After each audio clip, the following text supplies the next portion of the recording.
Syllabus और paper pattern पर कोई कंफ्यूजन नहीं होना चाहिए। पुराना सिलेबस और पेपर पैटर्न ही फॉलो हो रहा है। नए वाले में बस इतना चेंज हो गया कि पार्ट ए नहीं आएगा। तो बेसिकली पार्ट ए में पहले आता क्या था? देखो पार्ट ए में क्या होता था कि जो भी आपका डोमेन वाला सब्जेक्ट है, लेट से आप सोशल साइंस के हो तो ये सारे टॉपिक्स आपसे पूछता था, लेट से आप लैंग्वेज के हो तो ये सारे टॉपिक आपसे पूछता था, मैथ का ये, साइंस का ये, कोई सीओक्यूपी 03 वाला फॉलो करता था तो ये सारे टॉपिक्स आपसे पूछता था। तो साथ में ना पेपर में पार्ट ए भी दिया रहता था जिसमें आपको इंग्लिश का पैसेज 5 क्वेश्चन, हिंदी का पैसेज 5-10 क्वेश्चन, ये और आप ऐसे कर लो कुछ मैथ रीजनिंग के क्वेश्चंस आपको देखने के लिए मिलते थे, 2-4 करंट अफेयर के क्वेश्चन आपको देखने के लिए मिल सकते थे।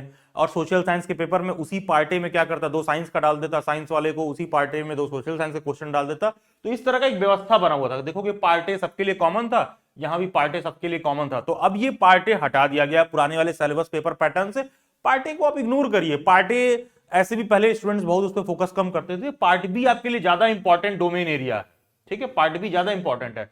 तो डिपेंडिंग ऑन योर पेडागोजी। अब देखो मैंने क्या किया है ना, बीएड वालों का जो तमाम पेपर कोड है उसके हिसाब से सिलेबस को बहुत ही इजी वे में सिंप्लीफाई कर दिया है कि आप इजीली देख पाओ पूरा सिलेबस क्या है। मोस्ट प्रोबेबली आप स्क्रीन पर ठीक से देख पा रहे होगे पूरा सिलेबस क्या है एकदम शॉर्ट में। अगर शॉर्ट में टॉपिक्स को नोट करना है तो आप इसका स्क्रीनशॉट ले सकते हो, अपने पास सेव कर लो। और हां, इसमें आप ध्यान दो कि जैसे मान लो ये बहुत लोग पूछते हैं कि सर 4, 5, 6, 7 और 03 में क्या अंतर है? अरे कुछ अंतर नहीं है। 90% यूनिवर्सिटीज बीएड में एडमिशन इसी वाले कोड से पेपर ले रही हैं। बेसिकली ये जो सारा कुछ यहां दे रखा है वो यही पूछने वाले हैं। बस क्या है ना, जब तुम दिल्ली यूनिवर्सिटी में एडमिशन की बात करोगे, जब तुम बीएचयू में एडमिशन की बात करोगे, तभी ये सारा बवाल बखेड़ा आपको देखने के लिए मिलेगा कि 04 क्या है, 5 क्या है, 6 क्या है, 7 क्या है। क्योंकि दिल्ली यूनिवर्सिटी और बीएचयू वाले हर सब्जेक्ट के हिसाब से अलग पेपर देते हैं। बाकी की सभी यूनिवर्सिटीज क्या करती हैं, चाहे तुम्हारा कोई सब्जेक्ट हो, सबके लिए एक कॉमन पेपर आएगा जो कि सीओक्यूपी 03 के रिगार्डिंग बात हो रहा है। और कुछ कैंडिडेट्स कमेंट में पूछ रहे थे कि सर आईपी यूनिवर्सिटी का कौन सा पेपर कोड है? आईपी यूनिवर्सिटी सीयूईटी से एडमिशन नहीं लेती है। आईपी यूनिवर्सिटी का खुद एग्जाम होता है और 99% केसेस में इस बार आईपी यूनिवर्सिटी अपना एग्जाम खुद कराएगी। बस कहती क्या है कि कल को हमारे यहां कोई सीट खाली बच गया तो किसी बच्चे ने ये वाला पेपर कोड का पेपर दिया हुआ है तो यहां पर उसके मेरिट के बेसिस पर भी हम एडमिशन ले लेंगे। अदरवाइज आईपी यूनिवर्सिटी अपना एग्जाम खुद करवाती है। अदरवाइज आप यूट्यूब पर बेवकूफ बनते रह सकते हो, लिटरली बता रहा हूं। आप देखिएगा जो दिल्ली बैट्स पर एक फॉर्म फिलिंग प्रोसीजर का मैंने वीडियो डाल रखा है, उसमें मैंने बहुत स्पष्ट तरीके से बताया फॉर्म फिल करते समय कि आप देखोगे यहां पर बीएचयू नहीं दिख रहा है, 2-4 दिन में बीएचयू यहां पर दिखने लगेगा। अब इस पे यूट्यूब पे बहुत के वीडियोस बने हुए हैं कि दोस्तों बीएचयू क्या सीयूईटी का हिस्सा नहीं है, कब आएगा बीएचयू, क्या होगा। 2 दिन में अपडेट कर दिए यार, सीयूईटी की वेबसाइट अपडेट हो रही है, सिंपल सी बात है। बीएचयू सीयूईटी का हिस्सा है, 2-4 दिन में अपडेट हो जाएगा। अपडेट हो गया, अब आप फॉर्म फिल करोगे, बीएचयू जो नहीं शो कर रहा था शो करेगा। ठीक है, तो ये पेपर कोड में बेसिकली ये सिलेबस फॉलो हो रहा है और डीयू और बीएचयू में ये अलग अलग पेपर कोड लागू होता है। और किसी भी सेंट्रल यूनिवर्सिटी का आप और पेपर दे रहे हो तो सिर्फ ये वाला पेपर कोड सीओक्यूपी 03 वाला बेसिकली मसला फॉलो होता है। और डिटेल में सिलेबस को समझना है हर पेपर कोड के हिसाब से तो चैनल के प्लेलिस्ट में जाओ, वहां पर सीयूईटी डीयू बीएड 2024 वाला प्लेलिस्ट होगा, वहां पर मैंने सोशल साइंस के सिलेबस को डिटेल में समझाया है। सभी वीडियोस में मैंने पार्ट ए का भी सिलेबस समझा रखा है, आप पार्ट ए वाला इग्नोर कर दीजिएगा। ठीक है, आप केवल पार्ट बी वाला सिलेबस फोकस करो। तो सोशल साइंस मैंने समझाया है, लैंग्वेज समझाया है, साइंस मैंने समझाया, मैथमेटिक्स मैंने समझाया है, सीओक्यूपी 03 बेसिकली सीओक्यूपी 03 ही है।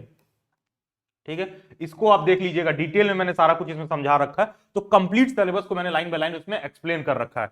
कुछ और जो पेपर पैटर्न में बुनियादी बदलाव है, जो कुछ बातें आपको पता होनी चाहिए। Duration of exam 105 minute, that simply means कि 1 आवर 45 मिनट है।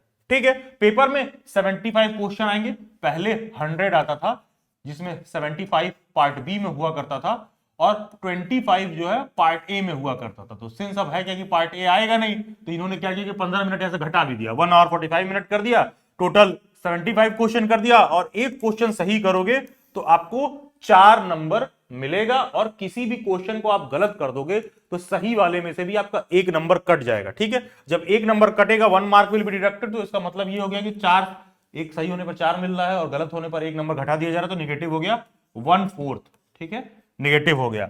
और पेपर जो है इंग्लिश हिंदी दोनों में आएगा, उसमें किसी को कोई डाउट और क्वेरी नहीं होना चाहिए। अगेन वही मार्किंग स्कीम सारा मैंने मेंशन कर दिया यहां पर कि हर क्वेश्चन 4 नंबर का है, गलत करोगे तो आपको नेगेटिव और -1 मिल जाएगा।